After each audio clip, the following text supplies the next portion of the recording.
Mes chers compatriotes, notre pays est en train d'être détruit sous nos yeux. Il est impératif d'agir sans tarder pour empêcher l'irréparable, à savoir la balkanisation du Congo. Une menace imminente qui met en péril notre souveraineté. Nous n'avons plus d'autre alternative. Il est temps de sauver notre nation du spectre d'effondrement. Depuis le 30 juin 1960, notre pays n'a jamais affronté un défi aussi existentiel. La guerre qui ravage actuellement notre territoire menace l'unité de notre nation. Dans ces contextes d'extrême urgence, la cohésion nationale doit s'imposer comme notre priorité politique absolue. Chaque jour, nos villes, nos territoires, nos villages et nos provinces tombent sous le joug des agresseurs, tel un héritage laissé à l'abandon.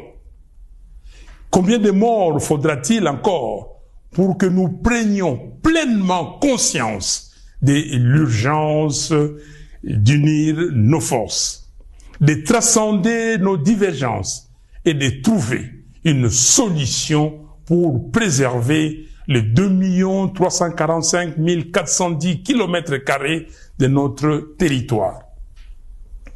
La balkanisation du Congo, insidieusement orchestrée sous nos yeux, ne saurait être tolérée. C'est un projet ignoble, une profanation de l'héritage légué par Simon Kimbangu et Patrice Lumumba.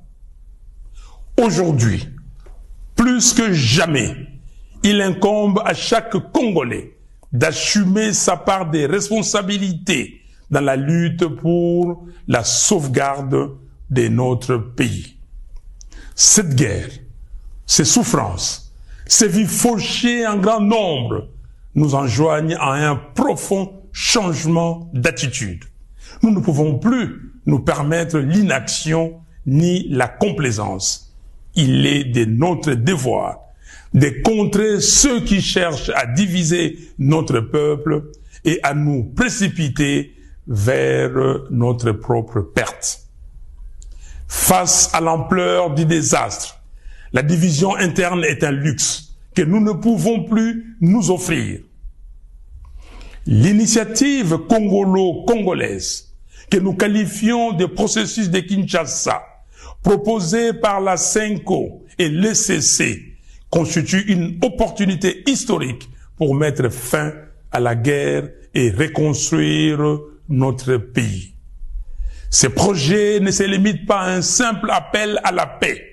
Il incarne une profonde refonte de notre approche politique, une véritable révolution dans notre manière de vivre ensemble.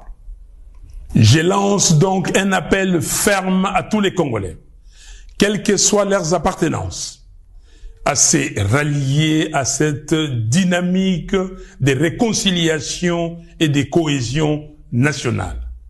L'heure est à la responsabilité individuelle et collective. Il est temps d'agir pour sauver notre pays. J'exhorte Corneille Nangaa à déposer les armes, à faire prévaloir l'intérêt supérieur de la nation, en pensant à l'intégrité de notre territoire national et surtout à reconnaître les droits inaliénables à la vie de ses frères et sœurs. J'en appelle à Joseph Kabila afin qu'il se remémore tout ce que le Congo lui a donné et qu'il s'engage résolument en faveur de la paix. J'invite Félix Tshisekedi à mesurer l'ampleur du désastre qui accable notre pays et à soutenir sans réserve l'initiative des évêques de la CENCO et des pasteurs de l'ECC. J'encourage enfin l'ensemble des responsables religieux à s'unir derrière ces processus salvateurs pour notre nation. C'est une catharsis.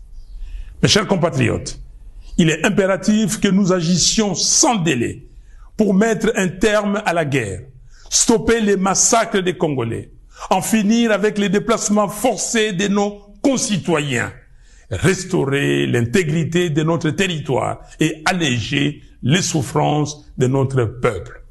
Il est temps de replacer notre nation sur la voie du développement, du progrès et de la dignité. Que Dieu bénisse le Congo et son vaillant peuple. Je vous remercie.